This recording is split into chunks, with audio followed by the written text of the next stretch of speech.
As I walk along the craggy cliffs of Signal Hill, the wind whips violently at my coat. I peer over the rocky precipice to see the dark waters crashing below, and I shudder. This hill has an ominous feeling that penetrates my very bones. I remind myself that I'm here to research its history for my book on the supernatural. But as a longtime resident of St. John's, I'm already well aware of its haunted past. I slowly approach the place known as Gibbet Hill. As children, my friends and I dared each other to touch the old wooden pole still standing there, the remaining traces of the gibbet used to display the rotting corpses of convicted criminals. We sprinted our hands along the weathered wood, half believing the ghosts of those unfortunate souls still lingered there. As I examine the pole up close, the full force of Signal Hill's gruesome history hits me. For petty crimes like stealing bread or cattle, men were hung by their necks until dead. Their tarred bodies were hoisted atop this very pole, abandoned to be picked apart by crows and ravages of weather. Once only bones remained, their skeletons were tossed over the cliffs into Deadman's Pond, the aptly named body of water below. It's no wonder Gibbet Hill has a menacing aura. Centuries of violence saturate this soil. I picture the convicted being marched to their demise, terror in their eyes having received their death sentence. In my mind's eye, I see bodies crudely swaying and decaying in the wind, the stench assaulting my senses. No wonder ghosts are said to haunt Signal Hill if so many distressed souls departed from Gibbet Hill alone. Their final moments of anguish eternally stain onto this place. As I walk along the hill's military installations, the image of British redcoats huddling inside threadbare tents stays with me. Stationed in the most miserable outpost of the Empire, constantly exposed to the harsh elements, many became fatally ill, far from their homeland. The fort provided them little comfort or protection in life or death. Later converted into an overcrowded prison and isolation hospital, Signal Hill saw continual misery. Its storied cliffs forever enveloped in a miasma of suffering that transcends the ages. One can almost hear the faint wailing of ghosts carried on the winds if you listen closely enough. I've researched dozens of haunted sites, but few compare to formidable Signal Hill and its centuries of violence and death. As I take one final glance over Gibbet Hill before leaving, I feel certainty that countless tormented souls still wander this rocky hill, unable to find peace in their demise. The weight of painful history clinging mercilessly to Signal Hill's craggy facade for all eternity. I ascend the winding path up Signal Hill, the biting autumn air stinging my face. Pulling my coat tighter, I spot the decaying stone structure in the distance, what remains of the military barracks converted into a wretched prison in 1847. Even over a century and a half later, the aura of misery still permeates these walls, now crumbling with age and neglect. As I walk through the abandoned cell block, I envision the hordes of prisoners confined within these confines, their desperation clinging to dingy cells. Accused criminals and debtors alike crammed together regardless of age, health, or gender. The large, open rooms offered no privacy or respite from the elements for their unfortunate inhabitants. During the day, the prisoners performed hard labor, quarrying stone and hauling heavy loads under strict watch. At night, exhausted men, women, and children huddled on dirty straw beds. The stone walls could not protect them from the harsh Newfoundland climate. They subsisted on meager rations with no access to proper medical aid. Their anguished spirits seemed to reverberate through the corridors even now. This prison operated for 12 long years before its prisoners got relegated to the newly built St. John's Penitentiary. But the suffering imprinted on these grounds did not end there. Whenever epidemics like smallpox, cholera, or typhus struck the town, the vacant old military barracks served as depraved isolation wards. With no effective treatments, victims faced upon arrival to Signal Hill had only a slim chance of survival. Whatever the disease, many patients were still contagious, desperately needing care. But little comfort could be offered within these confines, except to wait and pray for recovery or eventual death. As I examine a derelict room likely used as a makeshift hospital ward, I envision row after row of sick beds crowded together, each occupant battling for life against an invisible killer.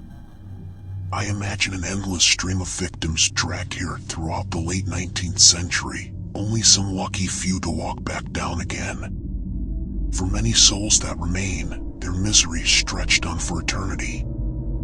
The wind whistles through broken windows and tattered holes as I leave the ruined prison site.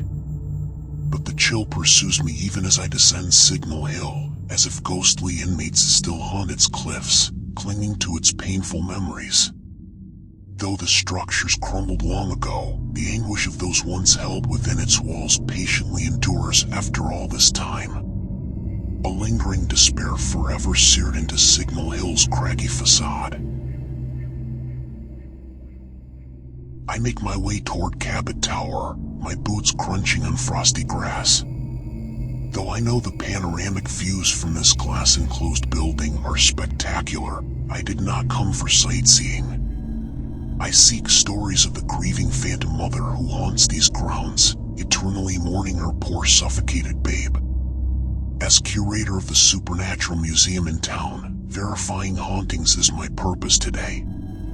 But when I behold the antique rocking chair stationed by a cozy reading nook, I do not need convincing. The well-worn wood and faded floral cushion exudes a profound sadness as if imprinted by the spiritual essence of the weeping mother herself. I sit slowly into the creaking chair, raising the white lace shawl draped over its back to my nose and inhaling deeply. Though dusty and aged, the delicate cloth carries a whiff of sweet perfumed oil, as if just removed from fair shoulders. My heart lurches, sensing the long-deceased lady who donned this shawl still wanders this hill. As I gently rock, the October wind whistles outside, carrying the phantom cries of a bereft parent. Local lore tells of a colonial soldier's wife residing on Signal Hill while her husband served his post. Confined indoors through bitter, snowy months, she sought refuge beside the library hearth with her infant, rocking away dreary days. But fireplaces posed grave risks then. As men carted chopped firewood from the bitter cold, swirling snow followed them inside, blowing down the chimney to swiftly fill rooms with smoke. Unable to ventilate properly, carbon dioxide tragically accumulated to fatal levels many nights. I envision the weary mother from centuries past, confined to barracks through the harsh winter, desperate for reprieve. She adds log after log attempting to keep her child warm in the drafty officers' quarters. But as gnawing cold seeps through weak windows and poorly insulated walls, the fire requires perpetual stoking. Gradually, the smoke intensifies, though she scarcely notices in her exhaustion. Soon baby's weak cries rouse her. But too late. Smoke has already flooded their lungs. And by dawn, 2 souls perish. Ever since, the anguished mother reenacts this heartrending scene, needing to process her grief still centuries later. I stand upon Signal Hill's peak, buffeted by icy ocean winds as I survey the restless harbor below. Though the day sparkles bright, I brood over the legend of the grieving war widow said to haunt this hilltop. Ghost stories fascinate me, but tales rooted in tragedy pain my heart profoundly. Squinting against the brilliant sunlight dancing upon the dark waves, I envision the distraught young newlywed from long ago, clutching her newborn as she helplessly watched a distant troop ship sail away. Buoyed by patriotic spirit, her husband departed with throngs of eager men to combat evil overseas. Like many naive lads, he imagined himself triumphantly returning home a heroic soldier oblivious of the hellish war that awaited. But when peace peace finally restored stability to Europe's war-ravaged lands, the lingering costs could hardly be calculated. Beyond death tolls, bombed villages, and economic ruin, every life lost left shredded hearts in its wake across countless homes back home that would never again be whole. I see the young mother scanning the hazy horizon daily from this lofty vantage, longing for a British sail to emerge. But as the first year passed absent her husband's comforting embrace, frenetic hope likely surrendered to creeping dread. And when at last that fateful troop ship anchored in the harbor, the sight provoked only numb despair, for she knew her beloved was not among the hailed survivors. Now as dusk approaches, I picture the woman's slender form racing frantically through the hillside brush below, searching for the husband she knows in her soul shall never return. And following close behind, their fatherless child wails helplessly for the daddy he shall only ever know from the faded photo clutched in his mother's trembling hand. The pair persist in this fruitless haunting ritual as night deepens, the remnants of their shattered hearts seeking fruitlessly for a ghostly apparition they shall never find. And so they fly eternally across Signal Hill on this elusive quest, the final cruelty of a senseless war that decimated souls on battlefields and home fronts alike. No armistice can restore what violent conflict callously robs away. As I observe two eagles circling gracefully above, silhouetted by a glowing crimson sunset, I sense them not as birds, but the spirits that decades of lore describe. Their wings catch the dying light as they survey the resplendent sea and soaring cliffs that support their endless odyssey. In their united pain persevering throughout the ages, hope persists that peace may yet alight gently to comfort their restless hearts. As I blink the distressing vision away, a Victoria-era Silver Cross pram captures my eye across the room. I rise slowly to inspect its tattered lace cover and discolored silk lining. Delicately touching the antique perambulator, a surge of melancholy washes over me. Surely, a colonial soldier fashioned this pram by hand for his beloved child. But it went tragically unused when smoke suffocation took the babe's precious life. Tonight, beneath the full moon, I will return to commune with their spirits.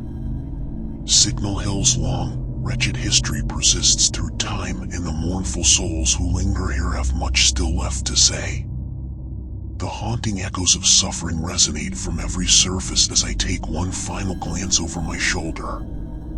And I shudder knowing Signal Hill's long history of misery shall persist, as enduring as the wind, rain, and sea that perpetually batters its storied cliffs. I stand at the murky edge of Deadman's Pond, named for the executed corpses once discarded in these dark depths. The icy water looms still and foreboding, with no sounds except the soft lapping of small waves along the gloomy shoreline. As I peer into the impenetrable blackness, this aqueous abyss seems to peer back, daring me to uncover its secrets. Having researched records of deaths on Signal Hill, I know spine-chilling tales likely lurk hidden within this pond's brackish waters. My curiosity about the rumored ghosts and buried treasure draws me here to commune with lingering spirits. But as I circle Deadman's, I grow unsettled by its sinister aura permeating the very air, hinting at grim stories begging to be told. Pausing beside a worn wooden rowboat, I run my hand along its cracked green paint, picturing two young girls who perished here over a century ago. While playfully skating upon the pond's frozen surface, they plummeted without warning into frigid darkness below. Their panicked cries for help went tragically unanswered, as they succumbed to paralyzing cold among the muted gloom. Now whenever the pond's placid surface freezes, rumors persist of faint, pleading screams emanating across the icy expanse at night, the anguished ghosts of the drowned girls echoing endlessly through time. No one dares approach the pond once winter's chill takes hold for fear of crossing paths with these haunting spirits. As I stare transfixed into opaque waters which supposedly have no bottom, imaginings of pirate ships sailing up from the harbor 2 centuries ago fill my mind. seeking a discreet location to bury stolen treasure. Cunning buccaneers sank wooden chests deep into Deadman's pond, murdering all witnesses to their crime. Now the plunder remains hidden in muddy depths, guarded by pirates' menacing ghosts determined to protect their bounty for all eternity. But the most disturbing tales, I realize, likely come not from pirates or Victorian skaters, but the earlier corpses dumped here when Signal Hill served as execution grounds. Those wrongfully convicted and hastily condemned to the gallows face the ultimate indignity of their earthly remains being cast into Deadman's pond, denied even a proper burial by an unforgiving justice system. The lingering unrest of their wandering souls permeates these plagued waters. As I turn from the pond's edge, a ghostly mist swirls across the darkening surface and dead branches transform into clawing hands in my peripheral vision. And I know then the haunted legends of this foreboding place shall never be laid to rest. The misery and injustice suffered upon Signal Hill have spawned unresting spirits that shall persist until the end of days. Their sorrowful tales, eternally bound to this land's long, anguished history.